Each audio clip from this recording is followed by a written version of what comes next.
நான் மற்றவர்களைப் போல் வாழ வேண்டும் என்று நினைப்பது தான் பிரச்சனைகளுக்கு காரணம். நான் யார், நான் எப்படி சிருஷ்டிக்கப்பட்டிருக்கேன், என்னுடைய சரீர அமைப்பு எப்படி, அல்லது நான் ஒரு பெண்ணாக சிருஷ்டிக்கப்பட்டிருக்கிறேன், என்னுடைய சிறப்பு அம்சங்கள் என்ன? கைத்தறிக்கு சிறப்பு அம்சங்கள், what are the best qualities?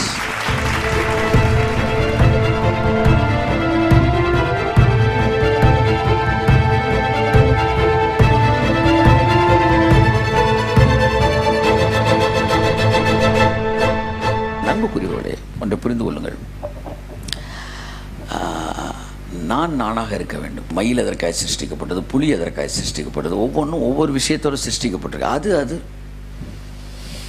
நீங்கள் மட்டும் தங்கமாக வாங்கி மாட்டுறீங்க அப்படின்ட்டு நான் பாட்டு காது 2 டோலாக்கை போட்டு விட்டு நான் கழுத்து 2 செயினை போட்டு வந்து நின்னேன்னா அது ஒன்று சொல்லுவேன், நீங்கள் என்ன பொம்பளை ஆளுங்க, நீங்கள் ஆம்பளை ஆள், அதெல்லாம் போடக்கூடாது, தெரியுதுல்ல, அப்போ நான் சரி மட்டும் நீ ஏன் செயின் வச்சுக்கிட்டு இருக்கிற?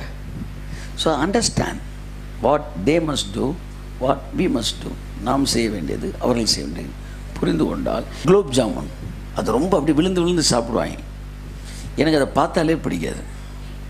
அப்போ ஒரு 10 பேர் இருக்கிற குலோப் ஜாமுன் கொடுப்போம், எல்லாம் சாப்பிட்றான். என்ன ஒன்று எல்லாம் சாப்பிட்றாங்க, நானும் சாப்பிட்றேன். சொல்லுவேன், நீ செஞ்ச நானும் செய்வேன், நான் யார் வேணாலும் சாப்பிட்டுக்க குலோப் ஜாமுன். எனக்கு குலோப் ஜாமுன் பிடிக்காது, ஏன்னா நான் அப்படி சிருஷ்டிக்கப்பட்டு இருக்கிறேன். ஆமாம், அதுதான் கிருபைக்குள்ளே இருக்கிற வாழ்க்கை. எல்லாரும் ஒன்றை செஞ்சுக்கிட்டு இருக்கிறாங்கன்னா எனக்கு அது பிடிக்கலைன்னா நான் செய்ய மாட்டேன். செய்யக்கூடாது என்கிற அடிப்படையில் இல்லை, செய்ய பிடித்தமில்லை என்கிற அடிப்படையில் நான் வாழக்கூடிய இடத்துக்கு நான் வருகிறேன். கரங்களை தட்டி கர்த்தரை நன்றி சொல்லுவோம். The problem is we want to live like others. பெண்களோட மிகப்பெரிய பிரச்சனை அவர்கள் ஆண்களாக நினைப்பது. ஒரு தம்பி சொன்னாப்புல என்கிட்ட, ஏன்னா நம்மளாம் சேலையாக கட்டுறோம், இல்லை கட்டலப்பா, ஆனால் அவங்க மட்டும் என்ன ஜீன்ஸை போடுறாங்க, எனக்கு புரியல. என்னென்னா சரி விட்டுரு, இதில் என்ன இருக்குது விடு, அதனால ஒன்றும் பெரிய பிரச்சனையாக போகிறது விடு பண்ணிட்டேன். எப்போவுமே ஒரு ஆண் பெண்ணாக மாறணும்னு விரும்ப மாட்டான். மாறினா என்ன சொல்லுவாங்கன்னா பொம்பளை மாதிரி ஏன்டா பண்ணிக்கிட்டு இருக்க அப்படின்னா. அப்போ பொதுவாக பொம்பளை பிள்ளைக்கு என்ன தெரியுதுன்னா, ஆண்னா ஒரு பெரிய, அதனால் நான் இப்போ நான் எப்படி காட்ட என்ன விரும்புகிறேன்னா, ஒரு பியூன் அல்லது ஒரு அசிஸ்டன்ட் மேனேஜர் ஒரு மேனேஜர் மாதிரி, ஒரு எம்டி மாதிரி காட்ட அவன் தான் விரும்புவான். அதனால் ஏன் பெண்கள் ஆணுடைய தெரிகிறான்னு சொல்கிறாங்கன்னா, அவங்களுக்கு அந்த மேல் மாதிரி அப்படியே காட்டணும். சரி பரவாயில்ல, நம்மளை மாதிரி விரும்புகிறேன், ரைட்டாக போட்டுக்க, ரைட், அதெல்லாம் ஒரு தப்பு கிடையாது. So they want to come, they want to not in ட்ரெஸ்ஸிங்கை பற்றிலாம் நான் பேச விரும்பலை. I give full freedom. ஆனால் ஓல்ட் டெஸ்டமெண்ட் படி அதை என்ன செய்யக்கூடாது, மாற்றி போடக்கூடாது.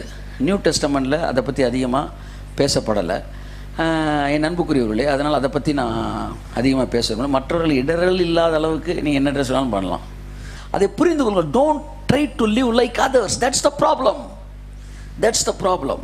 நான் மற்றவர்களைப் போல் வாழ வேண்டும் என்று நினைப்பது தான் பிரச்சனைகளுக்கு காரணம். நான் யார், நான் எப்படி சிருஷ்டிக்கப்பட்டிருக்கேன், என்னுடைய சரீர அமைப்பு எப்படி, அல்லது நான் ஒரு பெண்ணாக சிருஷ்டிக்கப்பட்டிருக்கிறேன், என்னுடைய சிறப்பு அம்சங்கள் என்ன? கைத்தறிக்கு சிறப்பு அம்சங்கள், what are the best qualities?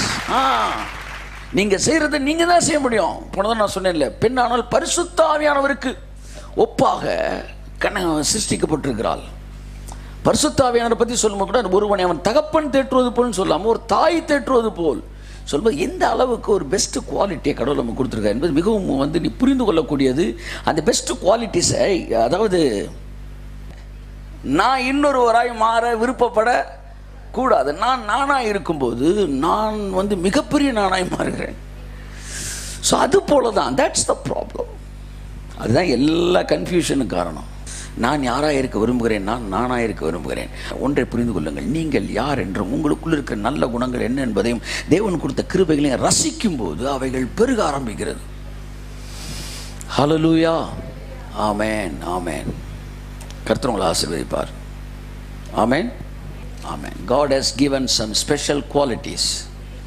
அந்த குவாலிட்டியை அதை பைபிள் சொல்லுது. ஒருவன் தன் சொந்த குடும்பத்தை நடத்த அறியாதிருந்தால் சபையை எப்படி நடத்துவான்? என்னுடைய கேள்வி, இன்றைக்கு திருமணமாகாத ஊழியர்கள் எல்லாருக்கும் முன்பாக எடுத்து வைக்கிறேன். இவ்வளோ பெரிய சபைகள் நடத்துறீங்க, எனக்கு கேள்வி, உன் சொந்த குடும்பத்தை, உனக்கு குடும்பமே இல்லை, நீ எப்படி ஒரு மிகப்பெரிய ஒரு சபையை நடத்துன்னு சொல்கிற? அப்போ வசனத்துக்கு அது முற்றிலும் முரண்பாடானது. A man can be evangelist or prophet but cannot be a pastor. Raman சொல்லுவோம். அப்போ குடும்பத்தை நடத்துகிற திறமை என்பது சபையை நடத்துறதுக்கு விட பெரிய திறமை.